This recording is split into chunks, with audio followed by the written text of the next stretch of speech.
Hey everyone, today we're going to dive into the difference between emails and blog posts. Now, I know this sounds like a little trivial, but I got to tell you, I ran into a situation where clearly the person did not know the difference. These are two content types that play unique roles in your marketing strategy, and understanding how to use them effectively can make a big impact on how you engage your audience, how your conversions work, time on your website, and a lot of other factors. So let's jump right in. Okay, let's start with the main differences between email and blog post, okay? Both have different purposes, and we're going to cover that. Audiences could be the same and or different, and there's actually just some practical technical stuff that makes them vastly different, okay? So first thing is, emails are usually sent to a specific list of subscribers, buyers, customers, with hopefully a purposeful call to action. We typically send emails, and let me just frame this in a much bigger conversation, right? Marketing, kind of the definition that we all agree on, is outbound messaging designed to elicit an inbound response, right? I didn't make that one up. That's pretty much just known in the industry. So if it's new to you, bookmark that whole concept right now. Now, emails fall right in the middle of that conversation. They are an outbound message. And if you're sending good emails, hopefully, God help us all, you're getting an inbound response of some sort that typically is, navigated by way of your call to action. Like, what is the email asking people to do? Now, I spend a lot of time in this channel telling folks just like you, don't always ask people to do shit on your emails. Send great, informative, sort of what I would call lead by giving type content. You can educate and you can do some of the things that you would do in a blog post on an email, right? There's definitely some overlap. However, categorically, they're defined and act in the way that I just described. Blog posts, on the other hand, are published to live and stay on your website. And for that reason alone, they play so differently in the world of marketing because they actually can be indexed by the search engine and be a permanent educational resource about your products, your brand, your story, how to use them, how you help people, all this other cool stuff, right? Like value add content. Emails, they go to somebody's inbox and just kind of vaporize in there. They either get the response you want, or they don't, they get ignored, yada. We all know the story there, right? But a blog post is like planting a seed that hopefully grows into a productive tree that bears fruit for years to come. So when you're thinking about these two things, one is like a time limited exercise. The other one, and this is why writing and really thinking through your blog post is so important. That shit can live forever on your website and continue to bring your business and audience and subscribers and engagement on all of these other things that we spend our sleepless nights dreaming about. Okay. So, that might be the biggest categorical difference that I could call out here on this video, but let's keep going. Either way, I just said it. Emails are more direct and personal. Blog posts are for general public access and education because they can be found in social media, search engines, and be referenced. And there's an RSS feed, right? Like people can pull your blog posts into another digital environment like their website or even their blog or even their emails, which would be awesome. Okay, so let's start with that. Big differences between the two. And if you didn't understand that, hopefully this all makes sense. Okay, now let's talk about like practical boundaries that you're working within, okay? The next thing to think about is like the content length and the depth of the topic. Here's my guidelines on that. Emails are generally short and to the point, maybe 50 to 200 words. They focus on delivering a message that can be quickly digested, hopefully, and effective. Now, I will stop right here and say to you all that are watching, I think pretty much supported by data, and you'll see a lot of other email marketers doing this nowadays, is emails that are really written like you would write to a friend, like a short text-based email. A lot more readership, a lot more action taken on those than the pretty, I did it in Canva email that looks like, frankly, effing marketing, which we are all sensitive to. And the minute that thing pops up on the screen in full color with all the bullshit on there, the reader goes, I'm being sold. And they shut down. They get defensive. Psychologically, the defenses go up. What is this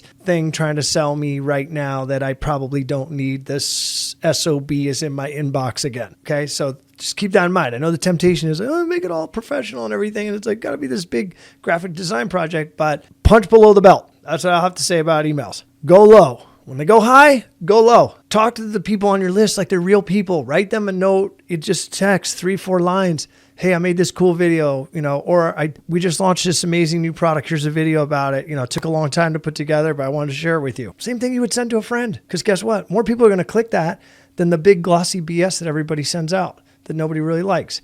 Unless you're like Dick's Sporting Goods or Victoria's Secrets or somebody like that, work with your audience. Treat them like human beings, okay? You're not, unless you're like a nationwide retailer, that probably isn't the game you need to play. Those are just my thoughts on that, okay? And if you think I'm wrong, hear me out and test it. See what your audience responds to, because at the end of the day, just follow the data and that'll tell you what to do. All right, back on track here. So either way, right? 50, 200 words, short, concise, maybe a picture, link to a video. It's quick and dirty on emails because you can always send another one. Now, blog posts, however, like we just said, can be longer, more informative.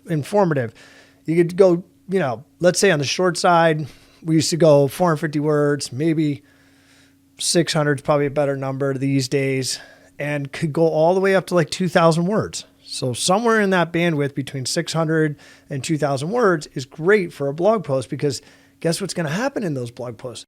You're going to have tons of keywords and indexable content and opportunities for the search engines to deliver this meaningful content that you've put together and index that with people that are searching for whatever problem you're talking about. Okay. So that's the other thing too. And there's like, if you're going to write an article, think, how am I helping people solve problems? It's a good place to start. Okay.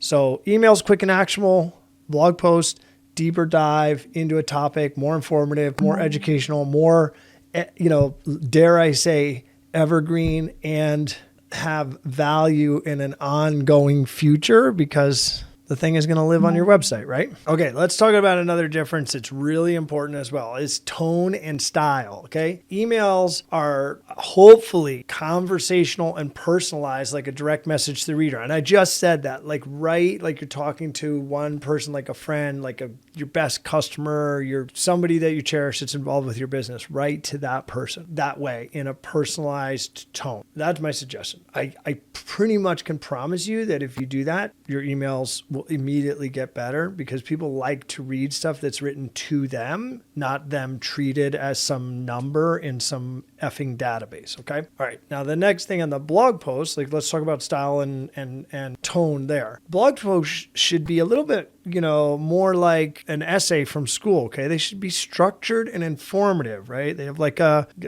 you want to call it? Like an introduction, that gives the reader a reason to keep reading. Okay. And we've covered this in our other videos on this channel. Like there should be a hook in the first 2 lines. Like, why am I reading this? What's the value here? What am I going to learn? You should answer those questions right away, just like we learned when we were in middle school about how to write the introduction to like an essay. I mean, a blog post is just some digital word for essay about a topic. So the same rules about writing still apply. Offer value-added content there, tips, guides, industry insights, things that you've learned that you want to share that could be of value to other people that are trying to, figure things out in the industry or niche that you operate in. Okay. So if you're a home builder and you want to get new customers to build a home, you might want to talk about how people could save money, what the newest design trends are, what to watch out for when working with subcontractors or architects or any of that kind of stuff, right?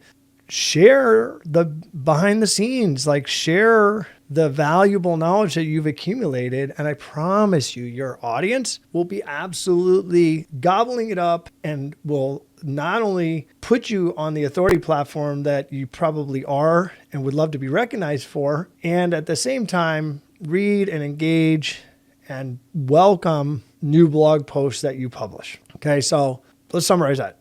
Emails, one-to-one communication. Hey, I'm sending you this note. Could be more than that, of course, but that's really the way to think about it. And then blog posts, more like an essay I'm handing in that I might read in front of the class.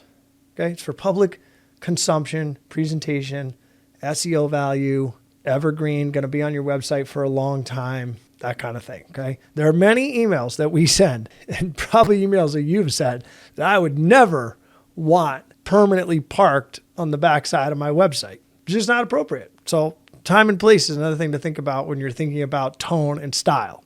Okay, let's wrap this baby up. All right. Emails, short, personal, focused on action. Blog posts, long, informative, and engagement driven. Okay. And don't forget SEO, searchable, evergreen, living on your website forever, not a 1-second flash in the pan. Okay. So use both strategically, and I know that it's going to help you connect with your audience and maximize your reach and build your authority platform and the size and scope of what the content value is of your website, which is super important. So I always tell all of my clients and all the projects that we're involved with to get in the habit of regular publishing. I mean, I always like to say, you gotta be able to do one a week, okay? Otherwise, it's kind of lame. And if you don't have anything to talk about every week, you might need to check yourself because there's get something going on upstairs, okay? Write down, use your phone, write down notes.